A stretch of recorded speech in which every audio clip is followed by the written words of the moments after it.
Hey, I'm Manny Navarro of The Athletic. If you haven't heard about Anchor, it's the easiest way to make a podcast. Let me explain. It's free. There's tools that allow you to record and edit your podcast right from your phone or computer. Anchor will distribute your podcast for you so it can be heard on Spotify, Apple Podcasts, and many more. You can make money from your podcast with no minimum listenership. It's everything you need to make a podcast in one place. Download the free Anchor app or go to anchor.fm to get started. Welcome to Miami. Ladies and gentlemen, we are here this evening to introduce you to our competitors on ¿Qué pasa 305? Manny, Di Chuleta, Navarro, Andre Fernandez, Walter Villa.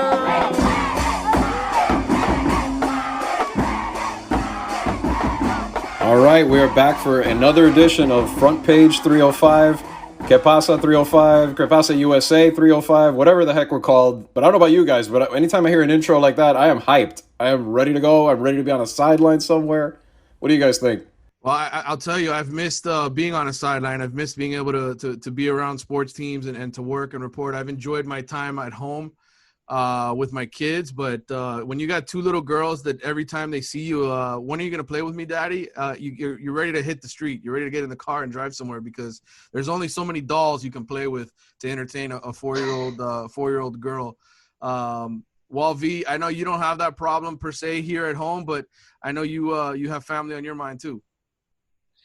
Yeah, I want to. Yeah, I do have in Colombia my family, but I wanted to get to the comic strip that we representing the show. Very nice photo of a slimmed down Manny Navarro and Andre. I picked a good one. Yeah. The only problem is there's this picture frame of Walter right behind us that looks like we're paying tribute to him because he died or something. I don't know what happened there, but That was my reaction when I saw it. I thought it was in memoriam that I had passed away, and I was looking over your mentor, looking over your shoulder, and I'm like, couldn't you? Haunting us. I was trying to be symbolic. It's very much like Walter's always with us, even when he's not there. And so, right. Never a photo of the three of us together. Any idea how this tragic demise might have happened? I mean, maybe did he accidentally get taken out trying to get into the wrong car? Or that's probably how it happened. Like at the AAA, that time we were coming Girl, why back. don't you tell your favorite Wall V story? This is my favorite Wall V story. So we're this was last season or 2 seasons, whenever the hell I covered the Heat last. I was leaving the stadium. Wall V had ridden to the game with me, and he says, "All right, let's go down to the car underneath the stadium." Well, what happened was, let me interrupt you. What happened was, because I'm such an egomaniac, I was reading my own story, I think, to you from my phone. And of course, I'm halfway blind, so I had the phone pressed up way to my eyes. And I'm halfway? Okay, all the way up into my eyes, into my eye sockets. I'm reading my own story to you that I thought I had a great story. And then I see you're on my left, and you stop in front of a car. And I think, well, this must be the Navarro car. The excuses rolling out. The excuses just rolling out. Let me just tell you, I'm gonna pick up the story because he's gonna paint it one way for you. And I'm going to tell you what happened from my perspective. So Walt V's looking at his phone, as he says, reading me his story. We're walking to the car. And all of a sudden, Walter stops talking, and I can't hear him. I'm wondering what in God's name is happening. Like, what? I turn around, and I look, and I don't see Walter. I have no idea where he is. What's he? Then all of a sudden, he's getting out of this car, and I'm saying, Walter. No, that's not true. Boy, that is a fabrication. Someone was in this car, right? No. Come on, tell the story's funny enough on its own. So what happened? Did the alarm go? No alarm went off though, which is crazy. Navarro stopped. I'm thinking maybe he was eating a cookie or something, and or a couple. And he stopped in front of a car, so I thought that was his car. And then I'm on the passenger side. I reached to open the car door. Thankfully, it was locked. And Manny's like, "What are you doing?" There was a dude. I'm not sure what the dude was doing, just sitting in his car in a parking lot. But he was sitting in the car. Maybe you don't want to know what he was doing. And at that point, Manny, what did you think? The guy thought he was being carjacked? Yes, Walter was carjacking him because Walter's sitting there trying to open the door, and I'm turning around. I'm like, Walter, what are you? I go, that's not my car, man. Like, what are you doing? And he's just, I didn't realize it. It looks like your car. And I said, oh God. So yes, and then the next thing that happens is we get into Manny's legit car, and the first thing he does is call Anthony Chang, right? Yes. And I'm like, no, please don't embarrass me further. But he had to immediately. It was so funny. He had to get, which I'm all right with it now. That's why I've learned over the years to tell Walter all my dirty secrets, not Manny, because they will be broadcast within the next hour or two most of the time. Yeah, that was like within 30 seconds. But anyway. Some of these stories are too good not to share. Yeah, but again, these are your favorite sports writer buffoons here: Andre Fernandez, Manny Navarro, Walter Villa today, and in honor of Walter Villa, the real Walter Villa, and the ghost Walter Villa up on our fictitious wall, let's endeavor to make this episode one of the great sequels. We don't want some of those crappy ones that there's so many bad sequels out there. We want this to be the Empire Strikes Back, the Godfather 2 of this series. So, with that in mind.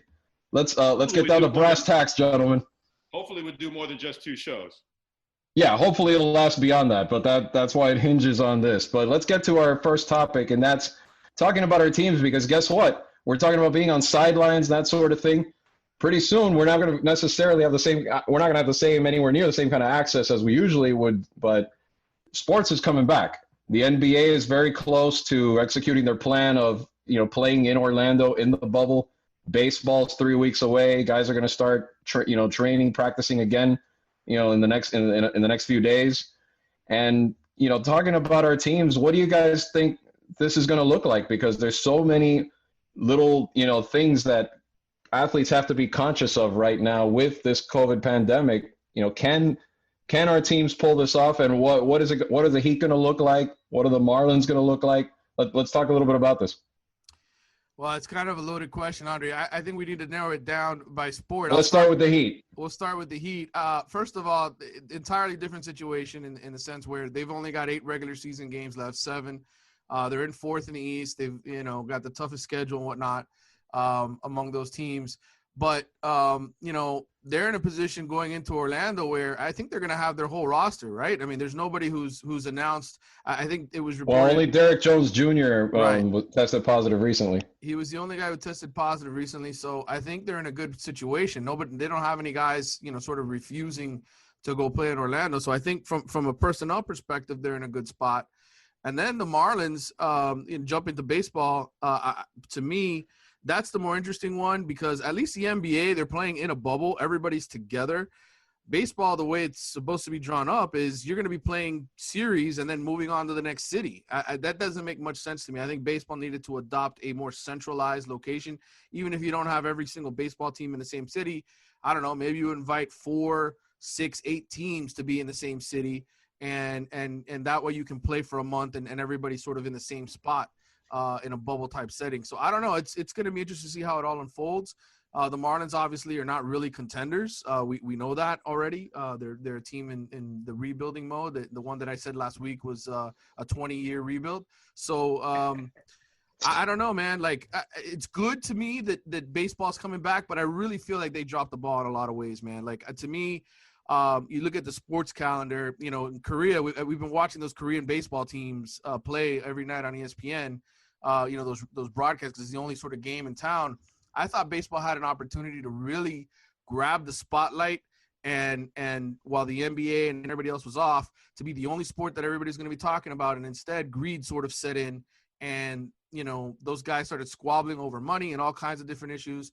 And now when they're coming back, the English Premier League's already back. The NBA is coming back a week later. We're already talking about football. I don't think anybody's going to give a damn about this baseball season. Well, their player union is the strongest of all of these. That's the reason why the squabble is handled. But the other thing about it, you mentioned baseball is going to be all over the place instead of, hockey has 2 hub cities, which they haven't announced yet. But the thing that baseball has to its advantage is it's a little bit more built for social distancing as compared to, I think the worst one that I think is basketball. I mean, you guys are sweating on each other. I think hockey, when I look at the game of hockey, they're already wearing face masks, which they can even tailor more toward their complete face. They're wearing gloves.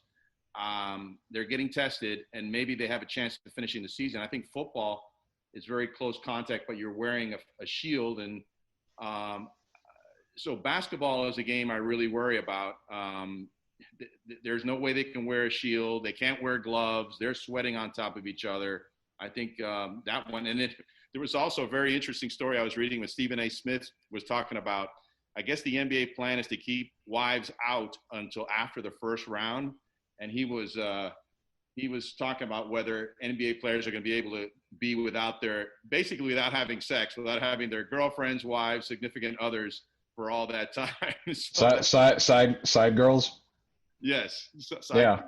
So that's going to be a challenge as well. Yeah, I mean, if you look at baseball too, and I had a chance to talk to Miguel Rojas this week, which is going to be in our next segment, and we talked about that. In baseball, since they're kids, how many little habits do you have that are not hygienic? You know, the spitting, the sunflower seeds, the high-fiving, the pats on the butt, the whole, you know, sometimes, yeah, you're sharing gloves sometimes, you know, and not, I mean, the MLB, you can curtail maybe a little bit of that, but a lot of that is so second nature.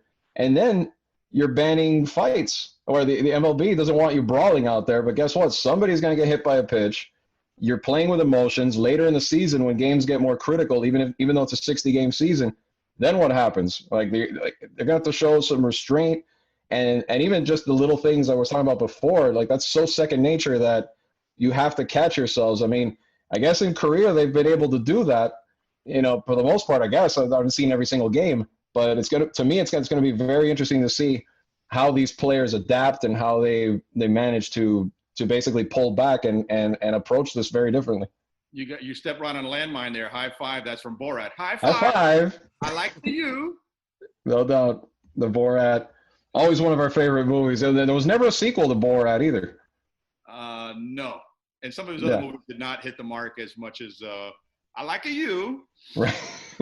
But speaking of Miguel Rojas, like I said before, I talked to him for a little bit this week, and I'm going to cue to that interview now. We talked a little bit about, you know, the COVID hiatus, what he's been up to, you know, how it's affected his family. You know, he's been him and his mom keep in touch. His mom lives in Venezuela. Unfortunately, he got a little bit of bad news on that front recently. His mom, who has beaten cancer twice, has unfortunately, you know, has it again. And aside from the fact of trying to be careful out there, she's been dealing with that again. So we talked a little bit about that, the upcoming season, just how different it's going to be. So here you go. Here's Marlins shortstop, Miguel Rojas.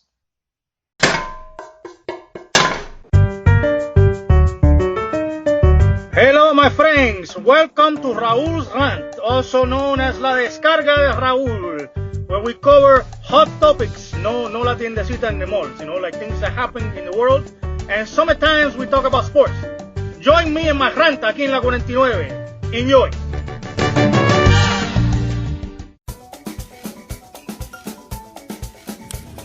Miguel Rojas testing the gap in left center field. That's going to get down and drive into Miggy Rowe with his second double of the game, his third RBI tonight, and it's now 4-2 Miami. Descalso up the middle. It's a sliding play by Rojas. Got him. Nicely done by Miggy Rowe. Up the middle, ranging over Rojas, spins, throws, got him at first base. What a play up the middle by Miggy Rowe. To Rojas, the flip to Castro, the off-balance throw, and they get Rosario. Double him up. Lopez rolls the double play ball. Nice turn by the Marlins infield, and 6 strong innings. Back to Alcantara, and throws it. Oh, what a play by Rojas to keep that one in the infield. Looked like Sandy was a little confused as to who was going to be covering. Up the middle, a base hit for Miggy. Walker rounding third. He's going to score, and Miguel Rojas has given the Marlins a 4-3 lead in the 7th. Ground ball up the middle. Nice play. Rojas gets one. Go to first. Double play.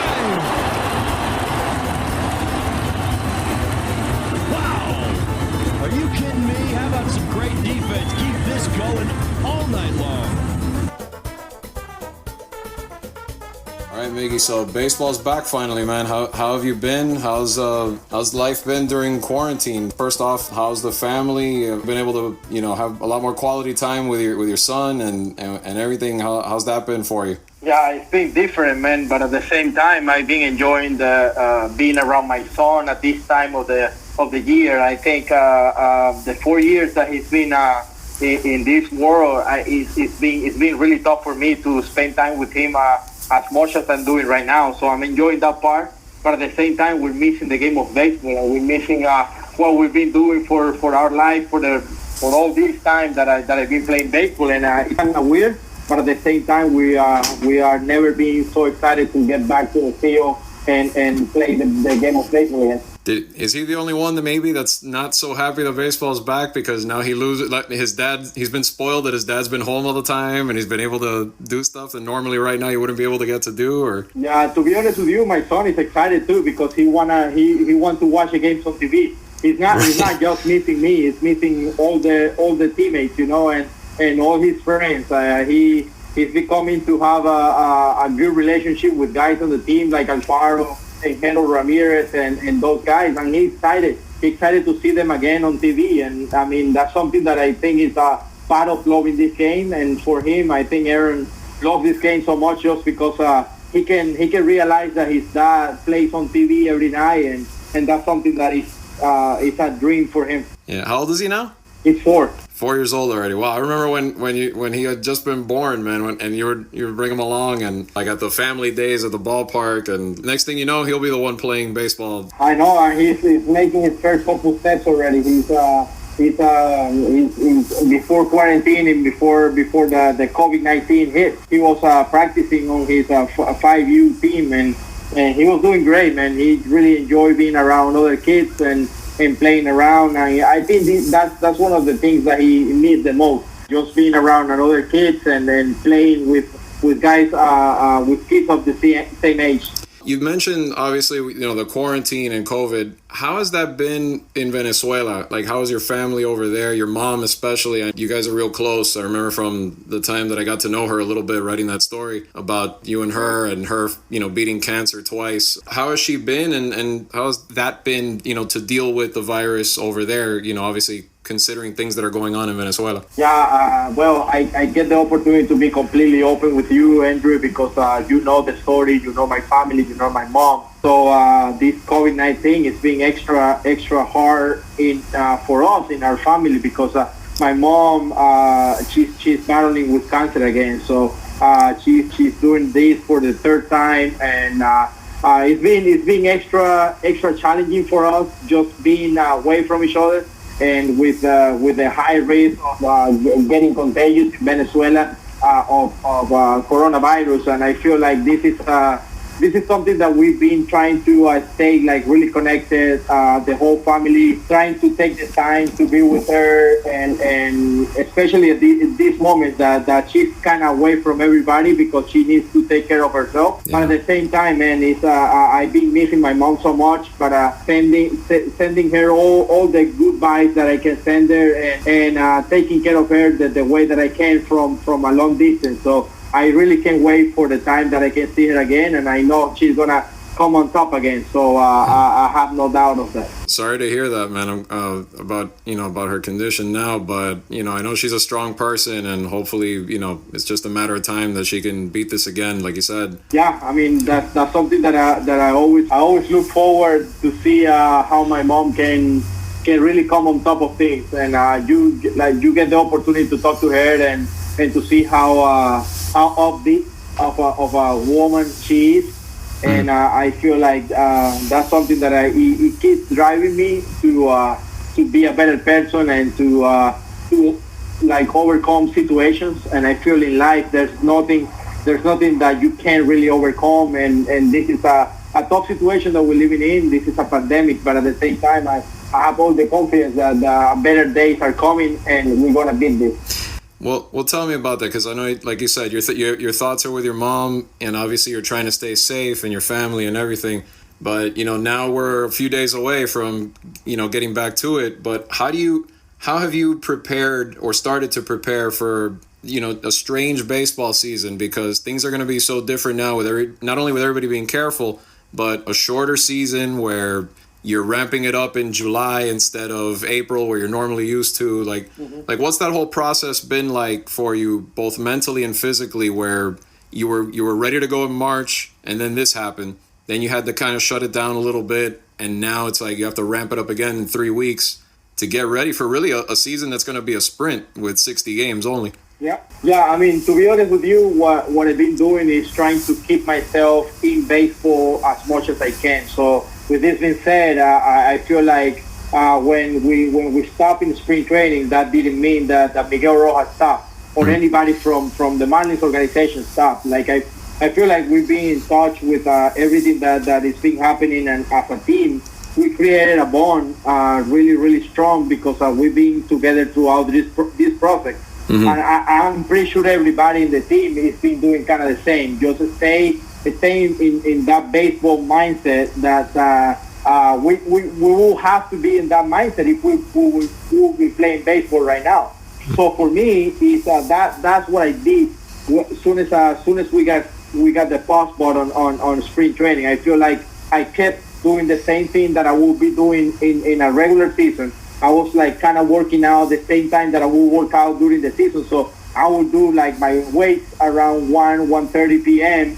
and then I will hit outside because I have a cage in my backyard. So I will do whatever I will be doing during the season. So that's how I stay in shape for a season like in this caliber, because we kind of knew that throughout all the like the process and the negotiations and all that stuff, we knew we was going to play baseball at some point. Mm-hmm. And I was very confident on that. So for me, it was more of like, how can I stay ready instead of trying to get ready when the alarm comes and then the time comes. So for me, it was just a matter of staying ready and trying to stay on a kind of baseball schedule as possible, so I can get back to the field and not feeling way too much. I know it's going to be a process to get back in baseball shape, meaning that we have to stay on the field and play like 9-inning games and all that. But we like I said before, we are never being so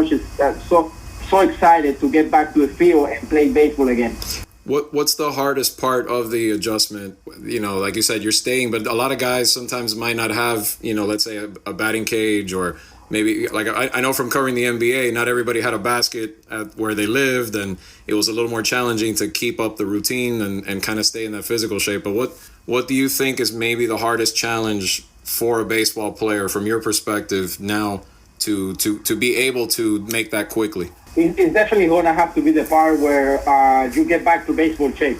I call it baseball shape because you can be in an incredible shape, workouts and like running outside, let's say running 3 miles a day and keep your conditions up. But playing baseball itself is so much different than being in a good physical shape. And I feel like that's going to be the most challenging part. And be on a full uniform with your spikes on, and this spring training or this summer camp, it's not going to be as long. Mm-hmm. So it's going to be just 2 or 3 weeks of like full intensity workouts.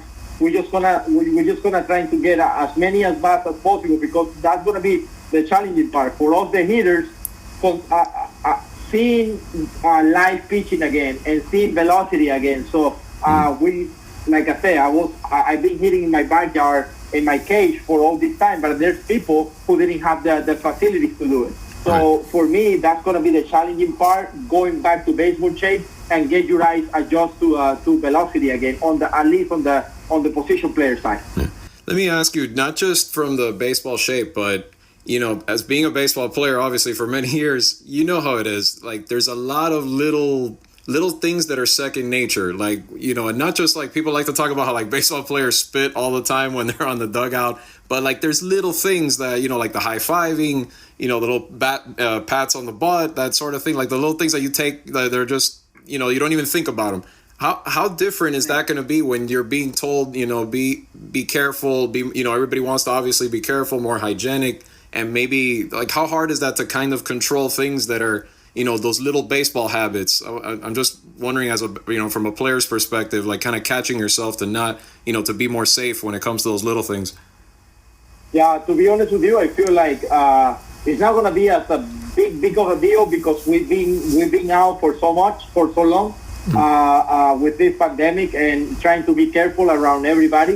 I feel like I don't feel safe anymore without a mask on when I go outside. Mm-hmm. So I feel like it's going to be the same in the baseball field. So we know to be able to stay on the field and stay healthy, we have to kind of stay away from everybody. Mm-hmm. So the high five part and the like celebration parts and all that stuff, we kind of have plenty of time so we can get used to, because it's been almost 3 months or even a little bit more since we stopped. So for me, that part, I think as a player, it's not going to be as hard, because I've been around players already. So I went to the field, I went to the complex. They opened the Jupiter complex a month ago, and I was around players. So we're not shaking hands anymore. We're not giving fist bumps. So we're getting used to this new normal, which is just saying hi from a social distancing or trying to stay away from everybody. So use your own stuff instead of like getting stuff, borrow stuff from other players. So I think that part is gonna be okay, because we have plenty of time to be thinking about it and know that we need to do so we can stay healthy.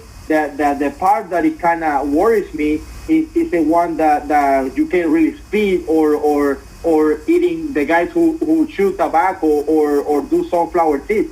It's gonna be kind of different and tough. Because guys, when they get in the baseball season, they get into a routine. Right. So those routines are going to be broke, and I feel for me as a player, I think those routines are big for us, and speeding is one of them, and eating sunflower seeds or chewing tobacco is one of them.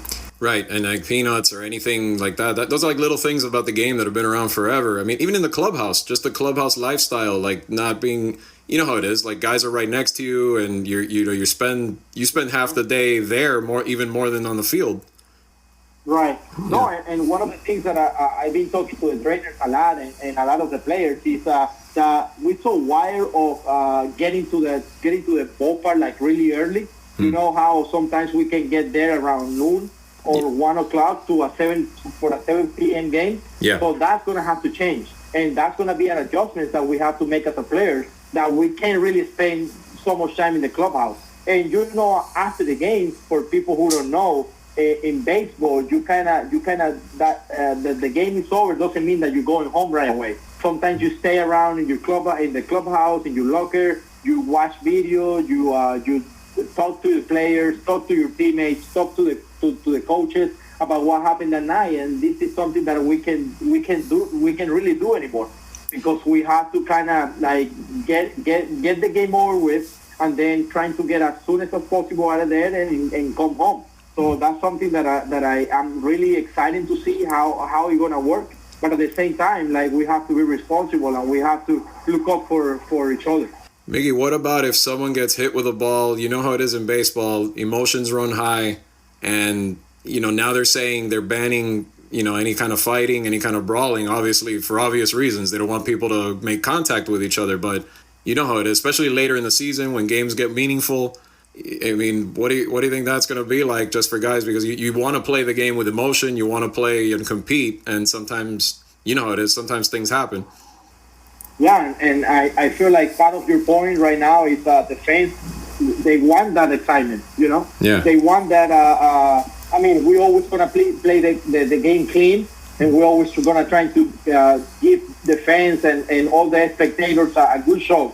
But at the same time, you know how it is when we're playing a physical sport. We're always trying to like get every little itch. But at the same time, I don't think it's gonna be a problem, because if you see what happened the last couple of years, like fights and altercation from all the new rules that we have, like a sliding rule, block the play rule, and all those rules, we haven't really get that many confrontations or fights or anything like that. Just one here and there, but at the same time, we're trying to keep the game as clean as we can. So we're looking forward to have a clean year and a clean season. Hopefully, everybody's on the same page there.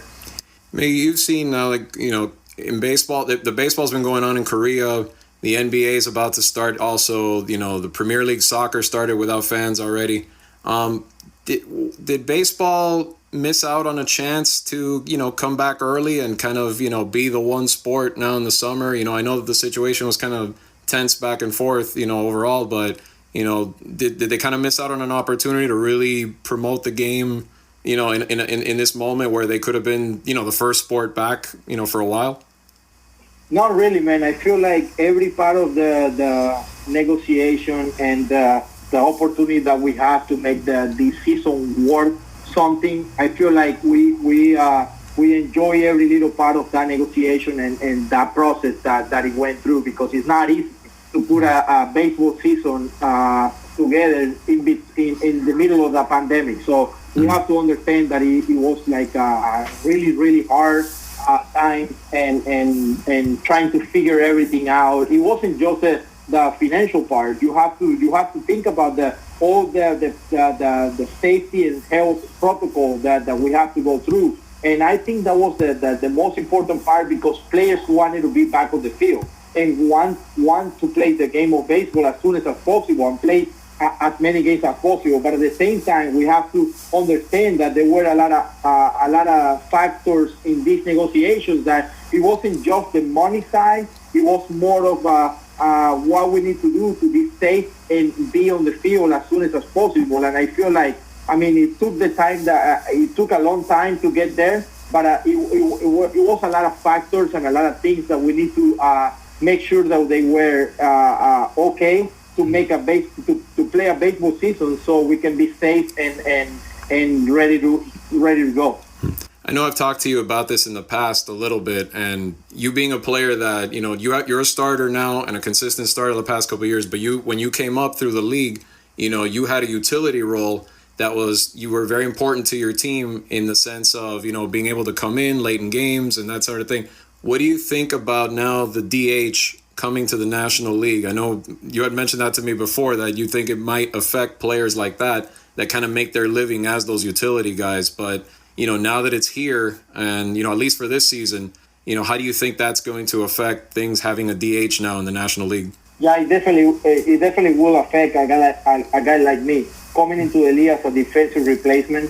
I remember in 2014 when I first got my opportunity, I played more games off the bench than anybody else on my team. So I feel like for a guy like me, who was a defense first when he was 23 years old, I think it's gonna affect those careers. And I feel like part of the good thing about not having a DH in that league is all the changes and the ability for the manager to use your bench the way that they did without a DH. So for me, it was another job that opens up there. I know a lot of people is looking at DH like a different job, like a guy instead of a guy like Ichiro the last couple of years of their career when he played with the Marlins, coming off the bench.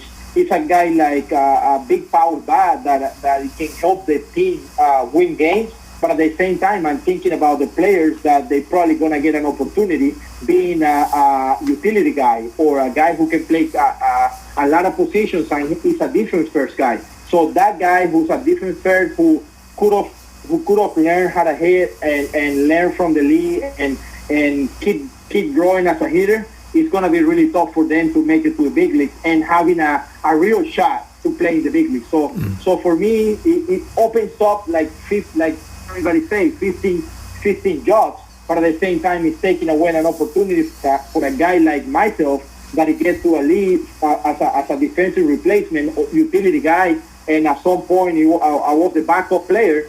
It's going to be really tough for those players to get to the major leagues without having a DH in both leagues. Miggy, you're getting to some rare territory now when it comes to longevity with the Marlins, because, like, historically. Like, I know Giancarlo Stanton was with the Marlins for 8 years, but he's like one of the few that's been there a long time. You're going into year 6 now with the team. How much does that mean to you to get to the point where you are now, where you've pretty much become, one of the main, if the main face of the franchise or one of them, for this franchise to show that continuity, to have you there for 6 years, to maybe start having more players like that, maybe not putting a set amount of years, but just to be, become more consistently there for longer periods of time. Maybe a Brian Anderson, maybe a Jorge Alfaro, if they get contracts eventually that keep them in Miami longer. Like, how much is that being one of those people that has been a face of the Marlins for a while now. How much does it mean to you? And then how important is that for this franchise, which is, getting closer and closer? Yeah, there's two ways that I feel. I feel proud of what I've been in my career and what I accomplished here in Miami so far. And I know there's a lot more that I can continue this organization and this team to help. So we can win baseball games. But at the same time, I look at the other side. I look at the side a guy who feels comfortable in Miami with the community, trying to do things to help other teammates getting in Miami, like a guy like Corey Dickerson. He just signed a 2-year deal. And other than helping on the field and being a good teammate around the clubhouse, I want to be the guy who help him outside the clubhouse. Like if you need anything around Miami, and I being a guy who moved here to Miami for good in after 2014. So I take pride on that. So I feel like really good that I stay with this organization and they speak to me and gave me the opportunity to sign a 2-year with an option of a 3rd year, and having the opportunity to be here for this long it's been a blast because I really love Miami. I really like what I'm doing here in Miami, not just on the field but off the field as well with the community. And I can't really wait until we turn these things around and starting going the direction that we need, that we know we can go, which is the winning direction. So for me, I already passed the worst in this process of getting a winning version and a winning team. So it's time for me and for all my teammates and the organization to start seeing the results of what we're putting on.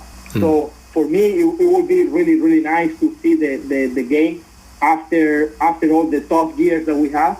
But at the same time, seeing the guys that are getting closer and the talent that we have getting closer to the big league get me really excited. So I want to be part of this organization, and I want to be part of this organization when we win. Right. No, and winning is definitely important, no doubt. But I even from that point of view too, for the fans though, to see guys that become more, I guess, like you could say, household names, like you're becoming that.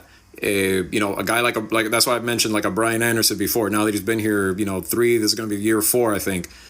For player, you see other teams in this town that have faces that have stuck around a while. That part of it specifically, like how important is that to continue to attract more fans to really have the Marlins front and center in the consciousness of South Florida as far as the fans and that sort of thing. Yeah, and that definitely gonna continue to happen. Yeah. I think they just started with me and with Donnie. So Donnie got an extension too. So they know who they're gonna have as a manager for the next couple of years.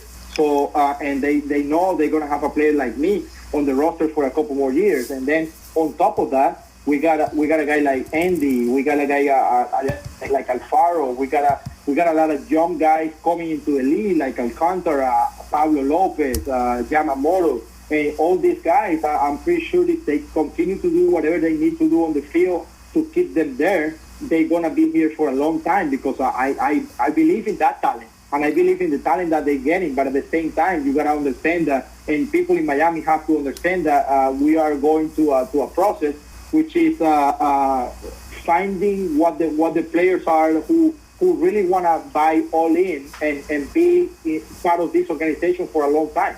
And that shows on the field and the way they go about their business. So hopefully we can get more guys on board and more guys who want to be part of this organization for a long time. Well, Miggy, one other thing that I want to leave you on with this is, how has life been as a podcaster? Tell me a little bit about the clubhouse and not only that, but are you going to jump into the media the day that you retire? Are you planning on some kind of a broadcasting career? Because we've seen you at Super Bowl Media Day. Now you have your own podcast. Where's this going? Yeah, I mean, I will never close a door. I will tell you that. So for me, if I have an opportunity to be around the media side and getting to know that part, I feel like that's something that I always consider to do, to stick around baseball after my playing career. So during this, to talk to you a little bit about the clubhouse, initiative or the goal that I was thinking during this pandemic. It was like, like I was saying before, like this community for me, the Marlins and the Miami community in baseball means so much to me that I really want to give back to them even when we're not playing baseball. So I want to make sure that we keep connecting with these people who really help us throughout the whole time and going to the ballpark, and we need to keep drawing fans. And for me, that was my initial idea. So I presented to the Marlins, and I want to do something with my teammates that the people outside and the fans in Miami, they can enjoy, and they can even, like, when they're not going to have the opportunity to go to the ballpark right away and watch the games in the ballpark. And I know they're going to be watching on TV, but they're going to have the interaction with a couple of my teammates, and hopefully we can get a lot of my teammates, former players, and guys who've been part of this organization who knows the inside of the Miami Marlins, and I'm bringing back to the fans. So I feel like this is something that I was thinking about it while I was in quarantine, and I was talking to a lot of my teammates, and I really have to say thank you for the guys who give me the time. We got a couple episodes already out, but at the same time, we are looking forward to keep this growing, and hopefully the fans can enjoy the product that we're putting out there, because I know they're going to be missing a lot of the face-to-face and one-to-one interaction. But at the same time, we are trying to thinking of them and thinking about the community, and I really hope they like it. Well, Miggy, I appreciate it, man. Thank you for joining us on the show, and all the best this year. Hopefully that the clubhouse continues to grow, and that we wish you the best this season. Stay safe. All the best to your mom in her fight against cancer. We're praying for the best for her. And again, man, it's great catching up, and hopefully I can see you at some point down the road during the season. I know, Andrew. Thank you very much for having me on, man. And I know people will enjoy this talk like always when I talk to you. And thank you for giving me the platform to talk about things here in Miami, and not just that, but with my family too. So really, really happy to talk to you for this time. And I hope everybody in Miami and all over the places like it. Definitely. Well, thank you. That's Miguel Rojas, Marlins starting shortstop. The Marlins starting later this month, their season, July 23rd or 24th, I believe. I don't know if the date's been set yet, but Marlins baseball will be back very soon. 60-game season. It's going to be a sprint. Let's see where the Marlins can take it. That is it. Interview is over. Se acabó la entrevista. Time to move on.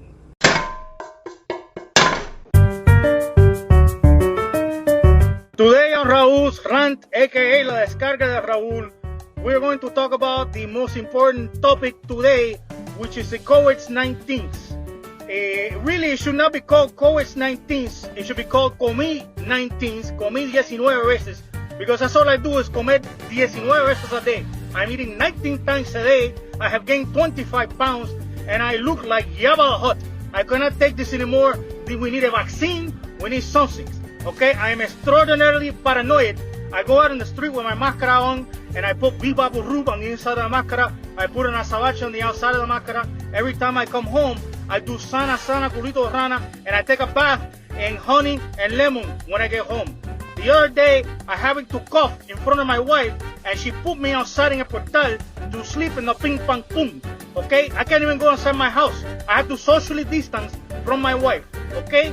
And no, now I have to treat my cats like they're part of the Georgia football team mascots, because I have them sleeping between the hedges outside of my house. This is incredible. This COVID-19 is ruining my life. I need more support here from everybody. I need this thing to go away. I need a vaccination. I need una vacuna, una sana culito rana from a higher power. Something needs to happen, okay? And what I'm very upset about is that not everybody is wearing la mascarita. The people that I do see wear mascarita sometimes, the ladies, when they go out to party now with la mascarita, they don't wear shoes. So they got mascarita pero pata sucia. I don't understand it. Okay? This is a very weird time we are living in, folks. And I hope this gets corrected soon, porque yo no puedo más. I need my Hurricanes football. I need to hear basketball. Marlins baseball, if it got canceled year round, okay, no problem. I can live without. Okay? Honestly, I can live without. Now, what I do want to mention today is I'm recording this on July 1st. 2020. Today is a very special day. Today is Bobby Bonilla Day. Today is the day that Bobby Bonilla gets an annual payments of $1.19 million from the New York Mets. This started happening back in 2001, even though Bobby Bonilla has not played for the Mets since the year 1999, okay? So apparently when Prince made that song about party like 1999, he was talking about Bobby Bonilla collecting $1.19 million till he was 72 years old in the year 2035, okay? And let me explain something to you. My goal in my life is to beat Bobby Bonilla. I want to sit, echarme fresco, let all the wind come in my privates, and not do a down thing and be able to collect $1.1 million, okay? That is my goal in life. So everybody enjoy Bobby Bonilla Day. Stay safe from the COVID. Comí 19 veces, and hopefully everybody is cool with their families. Enjoy the day.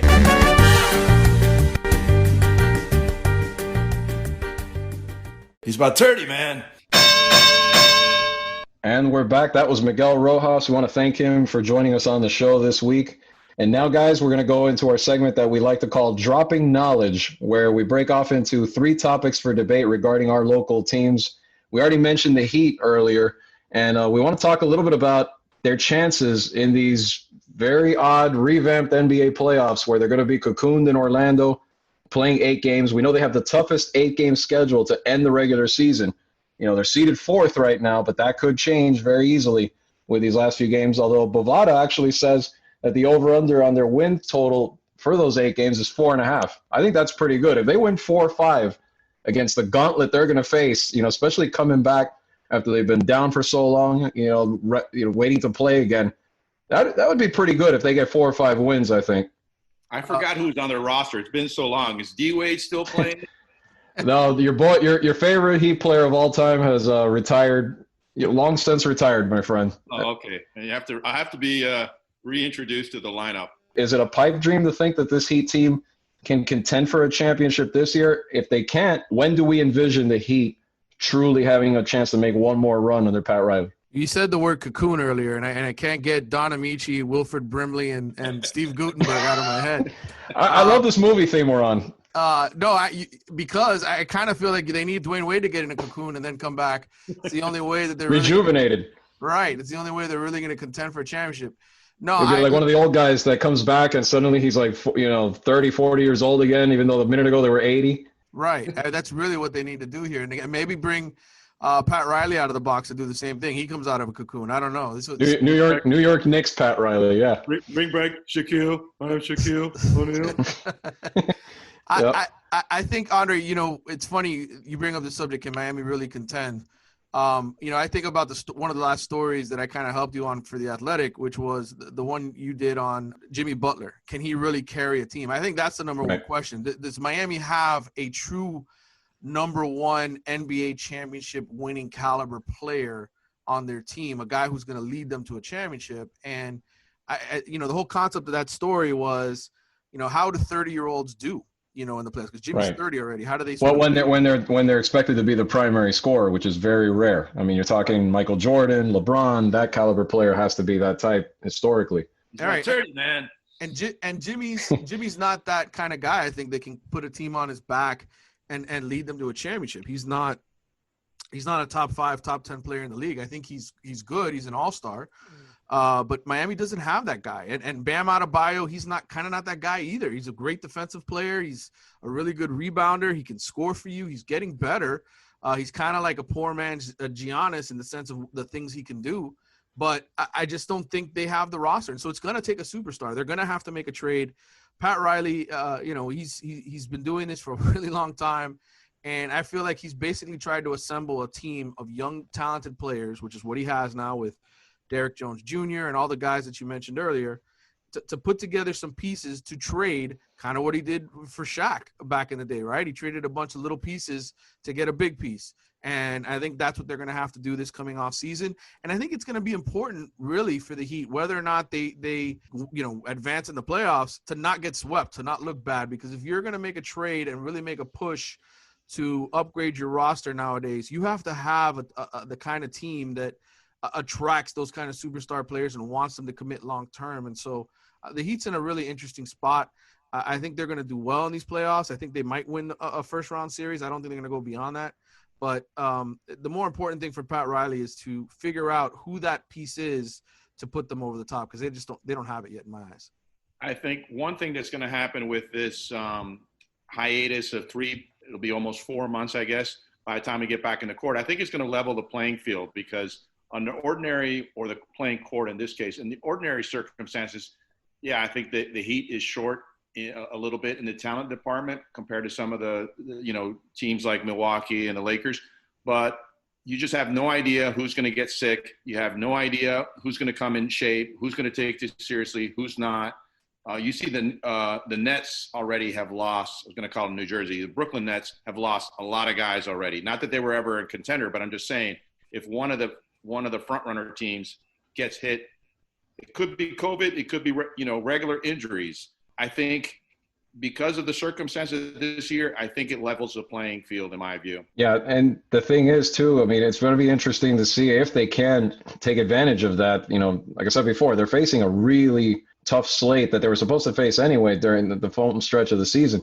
But there's still an opportunity to face a Milwaukee Bucks team, which they had done well before the break against in the second round if the seeding lines up properly. And then you face a guy like Giannis in the playoffs. A lot of people have talked about if you have a good performance against that type of a team, what impression, what effect does that have on a guy like Giannis that is heading into or is getting closer and closer to making a decision where he's going to be tempted to leave. He's going to be, he has a lot of suitors, but does he stay in Milwaukee? I'm in the opinion that he's going to stay there. I mean, Giannis is he doesn't look like a guy who's got stars in his eyes in the sense of I need an ego stroke. I need to go to a bigger city to win championships. And again, look, I'm not a psychiatrist. I really don't. I'm telling you what my impressions are. I don't know the psychology behind Giannis Antetokounmpo or pretend to, but I just think I look at a guy like him. He doesn't look like a guy that needs to go to a big city to win. I think he takes a lot of pride in what he's built in Milwaukee. I think he's got a great system there where he's the superstar and everybody feeds him and feeds off of him. And so to me, I think he's not the guy that Miami has to go after. I think it's Bradley Beal. I think he's the kind of guy who can be a true number one with a stronger supporting cast. He just doesn't have that in Washington. I think Bradley Beal is the kind of scorer who can take over a game. He's very much kind of like a Dwayne Wade type in my eyes. And so I think if Miami's going to really contend for a championship, they're going to have to put together some of these young players, get a Bradley Beal in here, put him with Jimmy Butler and Bam Adebayo, make that the new big three, and then you go after a championship that way. That's where I think, with Giannis, the combination of Giannis and Bam on the same court together would be unbelievable. I mean, how versatile both of them are. I think Bam, as a scorer, is going to continue to improve, and he is going to get better. I think if he keeps working on his jump shot, his mid-range jump shot especially, that's going to open up his game even more. But I've seen the light, I think, Manny, you could say, because from talking to you and from really analyzing it, having more time covering the team, in recent months, I think that it would take so much scoring pressure off to have a guy like Beal in that lineup where then, like we were talking about before, you ease that off of Jimmy Butler. You even ease that off of Bam. And if Bam continues to develop, why not? It becomes even better. Then you'd have your 2 20-point scorers for sure with Beal and Bam. And then a guy like Jimmy can be more the distributor, a little more of the point guard role, a little less of the grind that has taken, on a guy who's got a lot of mileage in this league already, kind of the way Dwayne Wade did once he hit his 30s. Yeah, and you look at Bradley Beal. I mean, he's averaging close to 31 points per game, 6 assists, 4 rebounds. To me, he does a lot of the same things Dwayne did back in the day. He's a guy who can get to the rim, score that way, and even so, definitely a better three-point shooter than Dwayne was. That really wasn't a part of Dwayne's game. I mean, Bradley is 35% three-point shooter this season, 38% for his career. So he's a more of a modern day type of player than in today's era with the 3-point game, and he's definitely the number one player in my mind that Pat has to go after, because I just do not see Giannis coming over here, and as much as South Beach might be attractive, I just think he's got a great thing going in Milwaukee, and he can be the king of Milwaukee, maybe the greatest player that ever plays in Milwaukee if he can win them a couple championships. A guy named Lou Alcindor played in Milwaukee, by the way. Yeah, but when you think of Lou Alcindor, do you think of Milwaukee or do you picture him in another place? Oh, sure. But he played there, Manny. I think that's a fair point. I'm just here to challenge you. Like when you told me one time that Tyler Johnson, that was a great move by the Heat to match the contract from the Nets. You remember that? You got to bring up that dirty past. I got. How did that go for you? Many sometimes, man. If it's pre 1970, it gets erased from the memory bank. Never happened. Yeah. Nobody really remembers Lou Alcindor anyway. He's got a new name, doesn't he? Yeah, I suppose so. Anyway, let's get to the next topic and go to the Hurricanes.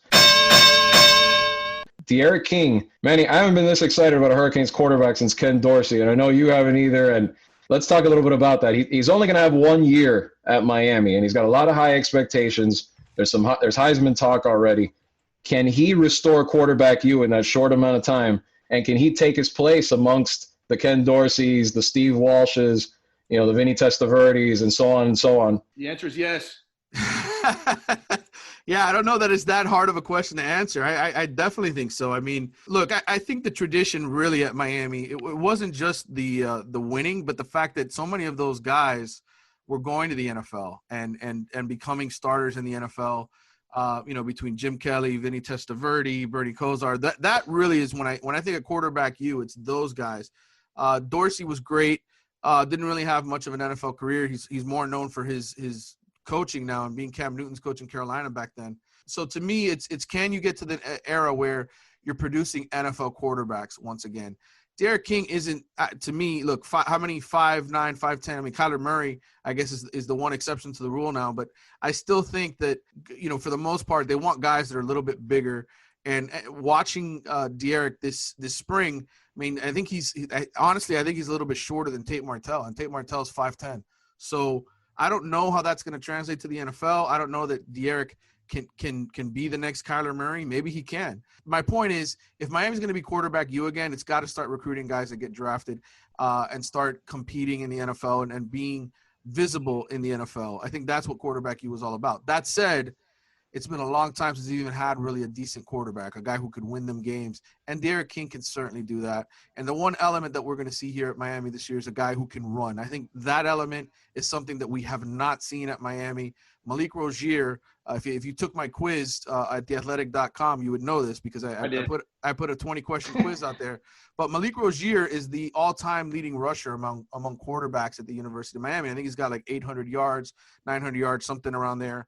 And D'Eriq King does that, in his sleep while he's walking backwards. I mean, he can run for 800, 900 yards easily. So he's gonna be the kind of quarterback. And by the way, that was Malik Rozier over his entire career, not one season. So I think in this offense, the way everything is sort of schemed up under Rhett Lashley, you're going to see a guy who is a dual threat. And I think that's what's going to change at Miami. I think you're going to start to see the Hurricanes try to recruit more quarterbacks who are mobile, Lamar Jackson type guys who can attack you in two different ways versus the traditional drop back passer, because that's to me what most NFL teams are going to start to try to do. You're going to start to see them try to find the next Lamar Jackson, a guy who could be a dual threat. Manny, this is really exciting for the Hurricanes. If there's a season, I pray there's a season. This is really exciting because back when really the quarterback tradition started with Jim Kelly, and the quarterback before Jim Kelly was a guy, if I'm not mistaken, a guy named Mike Rodriguez, and they ran kind of an option, couldn't really throw the ball. And then all of a sudden, under Howard Schnellenberger, they had Jim Kelly who could really throw up. This became a first-round draft pick. And then you saw Vinny Testaverde, you saw Walsh and Bernie. You saw all these guys come after Jim Kelly. And now it's the next step where you have a guy who is a dual threat because, yeah, Malik was really tough. He could really run, but especially towards the end, he threw so many ducks and just couldn't really scare a defense with his arm. And all he was a runner. This kid, from the highlights from what I've seen, he can do both. And that's really exciting to see that's the next level, the next evolution for Miami. It is a shame that he's only going to be here 1 year, and we hope it's 1 year. We hope it's a season, but it will be interesting to see if there's more to follow. Manny, you interviewed, I believe, and you went up there to talk to, is it Tyler Van Dyke? Do I have the kid's name right? That's correct, Tyler Van Dyke. And I know he's a big, tall guy, very different. Do you think he can be a dual threat? I like his tape as well. Very exciting highlight reel, at least. Yeah, I don't see him as a big stiff quarterback back there. I think there will be opportunities where he can make plays on the run. I don't think he's a big time runner. He's certainly not anywhere near the ballpark of Derek King, but I think he can be mobile enough. And Rhett Lashley had success with that at SMU with the last quarterback he had there. He wasn't a very mobile guy, but the guy could make plays with his legs when he needed to. I think Tyler Van Dyke is more that guy. But I still think that, this system that Rhett Lashley runs that actually comes from the Gus Malzahn school, at Auburn when he had Cam Newton and they won the national championship.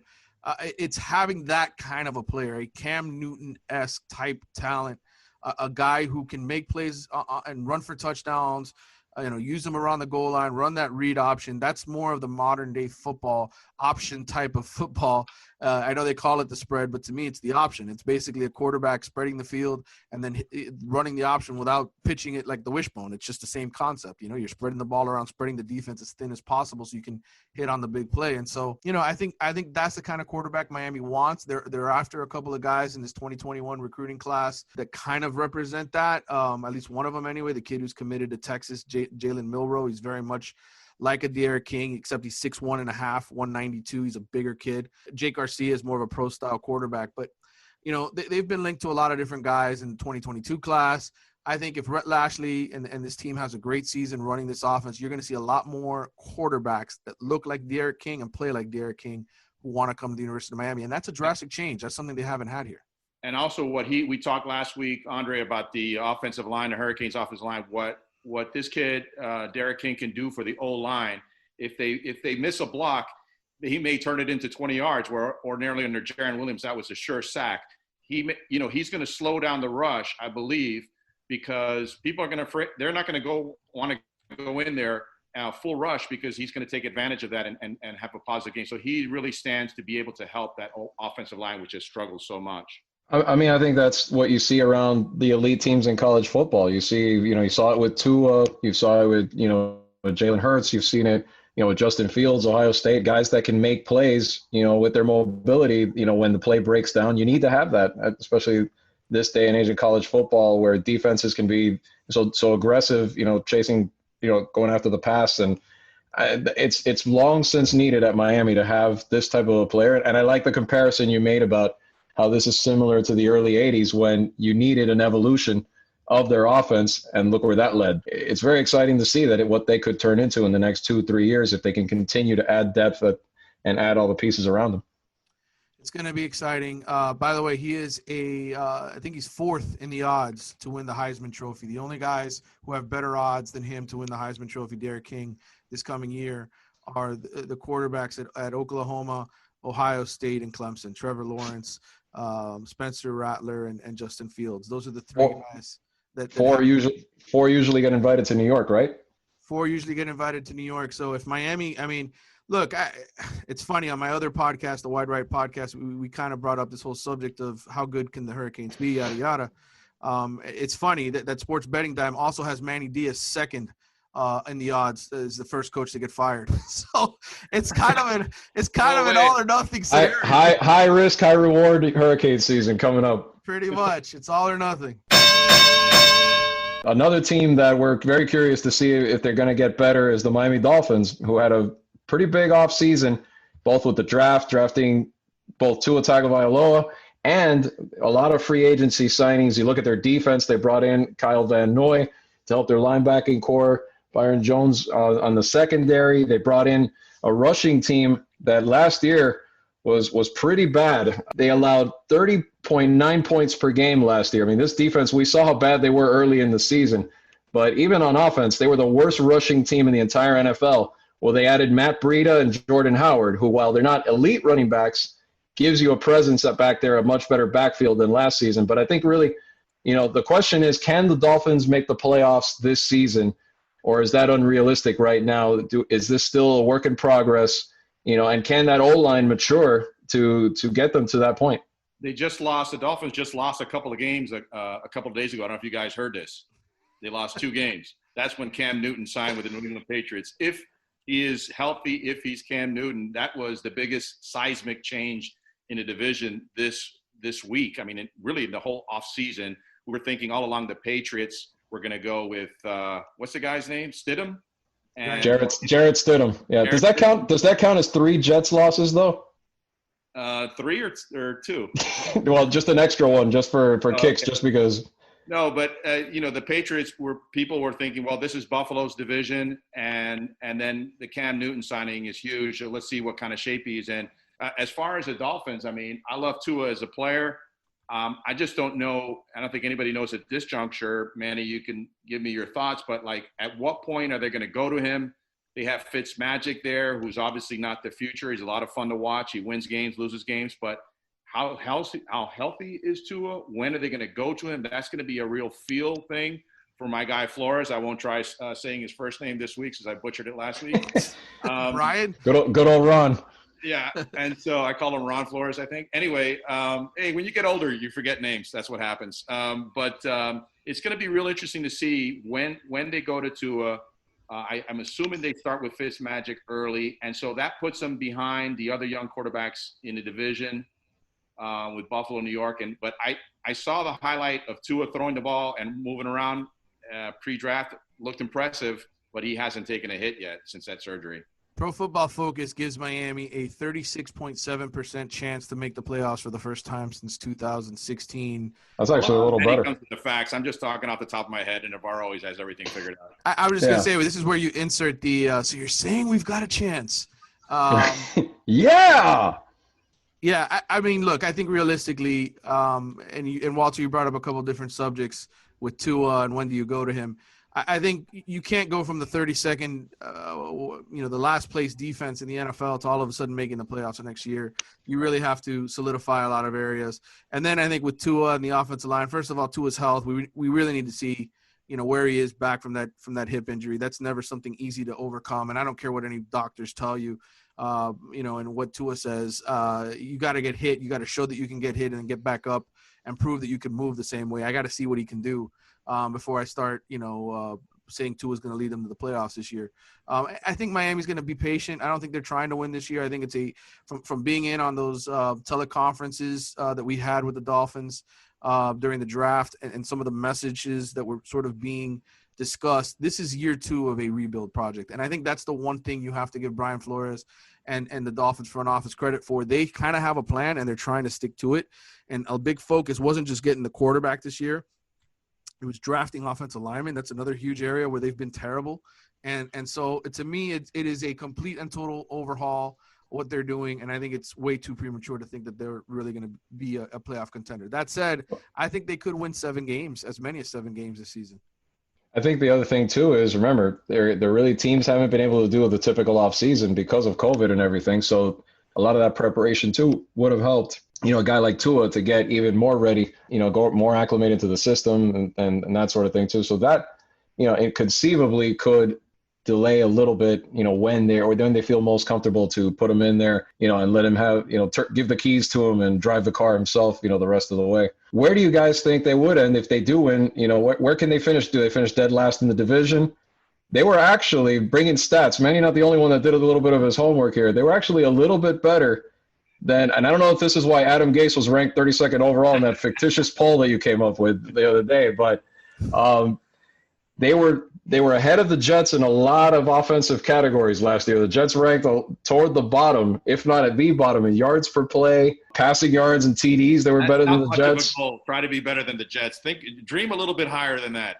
No, I know. I'm saying if they win 7 games, they're at least not going to finish in the basement of the AFC East. Well, I don't know. It's going to be interesting. Manny, what did your research come up with on the Patriots since the Cam signing and how their numbers went up in terms of their chances to win, the odds? Well, I mean, look, Cam, I don't need to look at any numbers. I saw Cam Newton play for the last 2 years. You didn't look it up, in other words, is what you're saying. No, I trust my eyeballs. Sometimes you trust your eyeballs. Sometimes you trust the stats. It's whatever makes your argument stronger, right? That's the point of this. With my eyeballs, I can tell you that I look at Cam Newton and I see a guy who is far removed from his 2015 MVP season. He's a guy who, with those foot injuries, is just not the same. And I can tell you from my fantasy football experience of running a franchise that there was no way in hell I was going to touch Cam Newton because I just don't think I just don't think he's worth it. And the Patriots are the kind of organization that take low risks, right? I mean, they pay this guy the minimum, low risk, high reward. Right. I kind of look at it like Antonio Brown, to be honest. Obviously, Antonio Brown had a lot of other bullshit going on in his life, but you look at Cam Newton and you say, this guy's never sort of gotten used to being a sucky player, right? He's never been the second guy watching somebody else play. I just look at him and I see a guy who has a big ego, and can he keep that ego in check? If he's not named the starting quarterback week 1, I don't know. I don't think so. I think he's kind of a guy who, he has to kind of have success or things just aren't going to go well. And look, things in Carolina did not end well. I think ultimately he's just not the same player. He can't move. His gift really wasn't throwing the football. It was being a dual threat. Like we talked about earlier with Derek King. It's having that ability to fake a handoff and leap 20 feet in the air over the line of scrimmage and dive in for a touchdown. That's what he did. That's what made Cam Newton an MVP. He's not that guy anymore, and I don't think the Patriots are better with him. 20 feet, I love your exaggerations. Did he ever leap 20 feet? That would have been 20 feet, 20 years for the Marlins. I like the number 20. Superman like. But I don't think New England, you can't pen New England's name in automatically just because of this to win the division. But here's the other interesting part. Did they blow their chance, by getting him? Does everyone breathe a sigh of relief that now they're probably out of the sweepstakes for the big draft pick quarterback next season? Trevor Lawrence and Justin Fields. I mean, look, those guys are going to go 1 and 2 in the draft next year, and teams that need quarterbacks, they're going to be losing on purpose. We've seen that already, right? In the NFL, teams are trying to lose. The Dolphins tried; they're just not even really good at that either. They still ended up getting. They still got their guy though. Right. They weren't good for suck for luck, but they're certainly good enough tank for Tua. So they got their guy. I mean, to me, the Patriots, they're probably too good anyway. You really think Bill Belichick is going to go through a 2-14 season to get the first pick? No. And that's not his MO anyway. Didn't he pass on Jordan Love this year that the Packers made the move for? I just don't think that's – They didn't draft a quarterback. Yeah, they did not. Right. And Belichick wants to prove that he can win without Brady. He doesn't need to get – it's probably well-earned confidence that he doesn't need Trevor Lawrence in his mind. I can see them being more like the Titans and going to that model and trying to win with defense and running the football. I think Sony Michel, the guy that they just drafted last year, in addition to him, they're going to be a running football team this year who plays off of play action. I don't know that that's good enough to win in the NFL. The Titans – they got the perfect guy back there in Derrick Henry, who's a bell cow, running back. You can give it to him 40 times a game and he's going to run over you. I don't know that anybody on New England's roster is that kind of dominant. So I think the Patriots, same thing. They'll have a similar record to the Dolphins and maybe sneak into the playoffs if Cam Newton shows any sort of similarity to the guy we saw in 2015. But I don't think that happens. And we're back, guys, and we're going to do our final segment now that we call Behind Las Cortinas, where we go behind the scenes, basically behind the curtain, to share our unique experiences as reporters that we've had throughout the years, combined years. What are we in combined years? They always say combined playoff years, and it's some crazy number. What are we, like 65, 70 and combined, reporter years? Those are just my years. I'm at 25. I started when I was 17 at the Miami Herald. I'm 42 now, so I've been at this 25 years. Wow, there you go. I know I've been up 21 now. So Walt V, you top that, I think, right? Where you editorial 103 years. Which is why he keeps opening the wrong car doors. He can't see anything. Right. Yeah. Well, we've talked about pro, we've talked about college. Now let's talk about high school football, because we can't forget the kids. The kids are coming back. The kids are coming back to the high school football gridiron pretty soon. And hopefully, if there is a high school football season. And why don't we talk a little bit about our favorite memories at a place they call the Mecca, Traz Powell Stadium. We've all covered games there over the years. Shout out to the longtime public address announcer, the voice, Mr. Willie Wilcox of Traz Powell Stadium. Let's go around the horn here. What are some of your favorite memories of Traz? Well, for me, I remember the first game I ever covered there was Hialeah and Jackson, and this was probably 1998. Bill Van Smith, who was our high school sports editor at the Herald, sent me out there, and he says, just all I need is the box score and 2 or 3 paragraphs. And so that's kind of how everybody gets their start at the Miami Herald when you. That's all he thought you were good for. That's you got Traz on day one. I feel gypped. I had to go to Mylander. Well, it was crazy. The only reason I got Traz was because Kevin Ding, the former Lakers beat writer and a guy who made it. There's a name from the past. Yes, freaking Kevin Ding, as Pedro Fonteboa used to call him. He actually got called off of that game to go cover something else. So I went in as a pinch hitter for Kevin Ding. And I remember walking in there and just being like, oh, my God, what am I walking into? And it was just one of those environments where you hear the band playing and the great music. And then, you know, the people, coaches on the sideline, you need a roster, and then here's your roster, and you got a stat sheet, and just go to work. The clipboard. Yeah, and thankfully I only had to write 2 or 3 paragraphs that night and send it in through my I forgot how I did it. I think I went home. I didn't have a laptop back then. I think I had to go home and write it, but I had enough time to do that. But it wasn't like Walter and Andre, who have some better stories, I think, from their experience. Well, I'm gonna go to Walter for this one because he was blown away by what I faced. So go ahead. Well, what I wanted to tell the people that they don't really realize what sports writers go through, especially in the high school ranks, which is completely different from college and pro. In college and pro, basically, you're first of all, you're sitting in a press box with air conditioning, and you're not exposed to the elements. You have Wi-Fi. You can type your story as the game goes along. The people give you the statistics. Everything is really easy to do. And then when you cover high school sports and high school football in particular, you're down on the field. You are taking the stats yourself. Nobody's giving you the statistics. You are writing, little notes that you want to know for when you write your story. You guys are you're tweeting stuff. I know Manny, you too, Andre, are videotaping certain plays. I mean, you must have like octopus hands to do all this stuff. And then when the game is over, mind you, we don't have time to go usually to home to write anymore. The deadlines are so bad. So one game that Andre and I went to, Andre, what was the game at Traz that we covered together?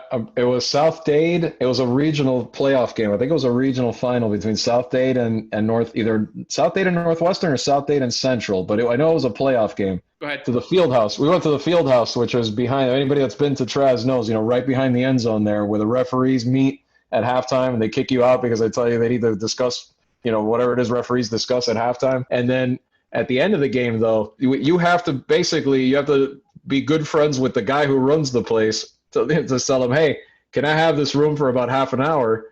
And we went in there, and it cranked out probably like a 22-paragraph story in a matter of maybe 20, 30 minutes. Yeah, in the referee room. It was a referee room, right, where the referees were getting changed after the game. Basically, you're not in front of us. They were getting luckily they were getting changed in the bathroom, but there was an in and out there of going in to the bathroom, going out of the place, all going on. And let's just say it wasn't exactly quiet. And also, right, you couldn't really focus. You had to make sure you get on the Wi-Fi. And then the other thing that's interesting about covering high school football, the interviews. A lot of the teams, you guys have gone through this, when the coach, you're trying to get a quick interview. That's all you really need. And sometimes the coach is going to go through like a team prayer. Because, oh, boy, this is never going to end. Meanwhile, every minute is ticking away deadline-wise. And so those are some of the things you go through. Not even a team prayer. A lot of times it was the big motivational speech about the following week. And then basically they go over the post-game plan. Yeah. My favorite aspect of doing it all, I mean, besides the rush and having to pull off on the side of the road and use a payphone to send stories in, all the craziness that was in the late 90s, early 2000s when I first started doing this, was – the night that Walter Villa said, I need you to come into the office and help somebody who just covered an 8 overtime game. That's a great story. That was 63-56 or whatever the final score was. 70-64. And it was Southwest and Goldman. And sitting there, taking the result over the phone, a panicked Walter Villa wanted to make sure this made the paper. Because those who don't know, in high schools, the Kansas tiebreaker, you start at the 10-yard line. So you can imagine everybody was scoring over and over, and there's no end in sight. Right. But we had another writer, a young writer, didn't have much experience. Let's put it that way. Assigned to the game, Manny, right? Yeah, and so basically, I had to come in after filing my story, take his phone call, and do an entire story off of him basically describing to me what happened. And so every single touchdown, I had to sit there. Okay, who scored? What did they do? How many yards? The whole thing. And it was a nightmare, but we got it in the paper somehow, some way. And it was he was going to start to write in Florida history, I think. He was going to start to write that in chronological order. Right. I think that's when you said, no, this is not the way this is going to happen. I'm going to ask you questions. You're going to answer them, and we're going to write this story. And you put your byline on it or his? His byline. I got no credit for it whatsoever. That was the best story he ever wrote, I'm sure. To this day, I'm sure. Yeah, and then you have to make sense out of it. And we've done that plenty of times. I mean, I remember when you used to ask me to come down all the way from Harrisfield, from Homestead, and you'd be like, "Where was your game?" Harrisfield. All right, can you come back here? I'd be like, "All right, I'll see you like in an hour." Yeah, and then there's Manny, what about the story of when you arrived late to a game because you were a last-minute fill-in? Yeah, I had to drive all the way down to Harrisfield one night. I had done an afternoon game, and I get back to the office, and Bill Van Smith says to me, I'm going to need you to drive all the way down to Homestead, Harrisfield. And it was already 6:30, and I'm thinking to myself, this game starts at 7:30. There's no way on this planet I'm going to beat traffic on the turnpike to get to this game on time. So I show up, and I look, and the clock says 12 minutes. I'm like, holy cow, I got here in time. Like, the game must have been delayed. Well, no, it was the second quarter. So I missed the entire first quarter. I called Bill Van Smith. I said, "So the previous editor." Right, the previous sports editor. I said, "Bill, what do you want me to do?" He says, "Just prorate the stats." I said, prorate the stats. I hope Bill doesn't listen to this podcast. I said, "You want me to basically make up what happened in the first quarter?" And he says, "No." He goes, "I want you to just kind of see what happens in the second, third, and fourth quarter, and just kind of, look for an average and add those numbers in." I didn't do that. I basically went to the coaches who gave me some updated numbers, somebody on the stats, on each crew who took stats. But yes, it was a nightmare. It was a funny story. And you needed when Walt V arrived as your editor to finally get good editing. That's what happened. We didn't prorate any stats under Walt V. Let's just say that Manny maintained the integrity of whatever college profile numbers were used for those players down at South Dade that season. Before we end this, I don't know if you have time, Andre. Since you guys covered a lot more of those games, who are some of the best players? That's what I want to know in this little segment. I mean, Willie Williams, Teddy Bridgewater.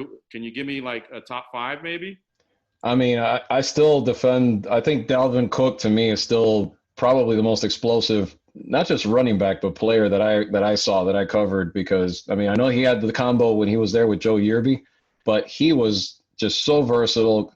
He could play corner, he could play safety, he could return kicks, but then when he got in the open field, like, he didn't just have another gear. Like, he was speeding up once he got past that first line of defense. So to me, we've had a great tradition of running backs, but he still stands out to me. And then I think, you look at Ja'Cory Harris, Jeffrey Godfrey, but quarterback-wise, I still think Teddy was so impressive to watch, and I'm not surprised that he made it to the NFL because he had that combo, the great arm, the mobility, the height.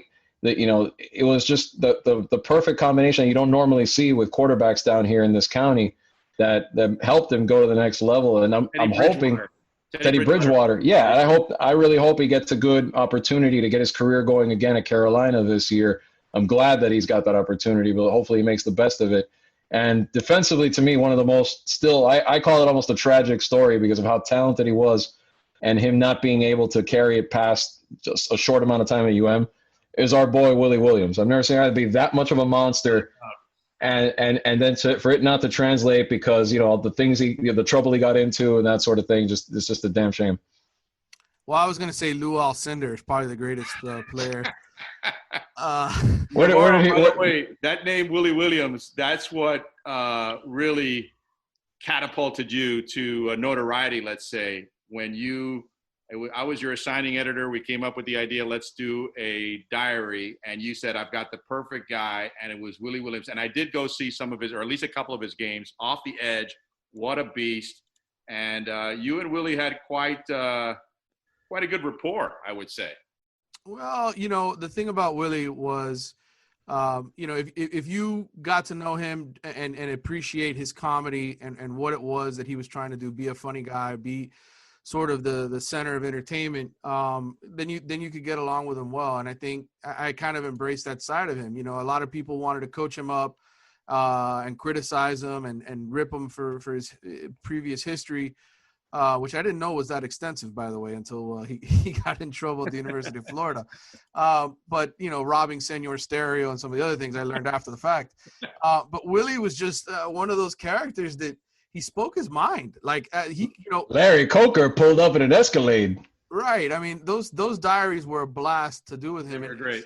Sitting there for an hour and a half, and how I turned them into 22, 30-inch stories. I don't know, especially with how much crap I write now for The Athletic. I mean, I write stories that are 3 times that. By the way, that's another one I got pushback from my editor. I don't know if I should mention his name. He's a good friend of mine, but I got a pushback from my editor. Let's give him a shout out, Richard Bush, who was he was the executive editor. I was in charge of high school sports. And he said, these are good, but they're too long. I go, no, believe me, this is gold right here. You started getting comments from all over the country. People in Auburn, when he visited Auburn, were reading it. Why is Willie calling them farm girls? What was great was Larry Coker himself said something that he had seen in the diaries to Willie. And Willie's like, how'd you know that, Coach? And he's like, well, I've been reading about you, Willie. Right. Yeah. I mean, the craziest thing was I got 3 movie offers to do Willie Williams. I swear to God, I got 3 movie offers. I hadn't heard this. Yes, I got phone calls. Because and you said no? It's not that I didn't say no. It had nothing to do with me. It's that they wanted me to help them get Willie. They said, if you can get Willie, gotcha. then we'll do the movie. But I had 3 different producers call me. One was like a TV series. Another one was like from Fox. Wait, who was going to play you in the movie? Was it James Gandolfini? Yes, he was gonna. Very young James Gandolfini was gonna. Now remember, I didn't have the gut that I have now back then. I was much slimmer. So this guy Willie, pretty good player. Who's gonna play your assigning editor? I'll let you take a shot at me now. Who's gonna play your? Who was gonna be? Steve Gutenberg was gonna play Wolverine. So I thought it was gonna be right after Cocoon. Al Pacino maybe could have played. Al Pacino. I don't know. I gave you Steve Willie because I thought of Cocoon. Willie, come here. Willie, without question, was the most dominant guy I sort of covered for a long time on defense. I think he was the best player. I think offensively, Frank Gore, Andre Johnson, those 2 guys, that era was just unbelievable seeing those guys run the football. I thought Duke Johnson was one of the most dominant, and certainly Dalvin Cook. I mean, the running backs, there were so many great running backs who came through South Florida, and DBs. Antrell Roll was another amazing one that I covered. Or any of the 20 Alabama guys wide receivers that Alabama has pilfered from this era, which that's a story for another day probably. Yeah, it's an entire. Jerry Jeudy. I know it's venturing into Broward, but Jerry Jeudy always impressed me too, and as far as like just his receiver skills. So I'm not surprised, what he's doing is also. And, going back, I never got the chance to really watch Frank Gore. That was right around the time I was starting at the Herald. So, I'm sure he would have impressed me as well. But you mentioned Duke, and I really should say Duke is probably right there with Dalvin, again, in terms of that versatile, explosive type player that impressed me a lot too. Yeah, I was there for Duke's 375-yard performance in the state semifinals. And by far the most dominant offensive performance that I covered. I mean, he literally, that team was losing and he lifted them on his back and they won. The one thing I loved more than anything else about going to the high schools, and I still do, I will go to a high school game every now and then, is the marching bands. And I just love hearing the beats, hearing the band as you walk in, hearing Willie Wilcox tell you, say no to drugs and yes to education. I mean, there's so much fun, and God, I really hope to God that we can have football this fall. I know it's probably not going to happen in terms of high schools because there's so much risk of people getting sick and whatnot, but you never know. Hopefully we have another football season. Here's the effect that marching bands have. As you guys know, I went to the University of Miami. I'm not a Knowles fan, but I love hearing the Tomahawk Chop only if the Carroll City Band is doing it. That's it. It's just that rhythm, that beat they give it, but...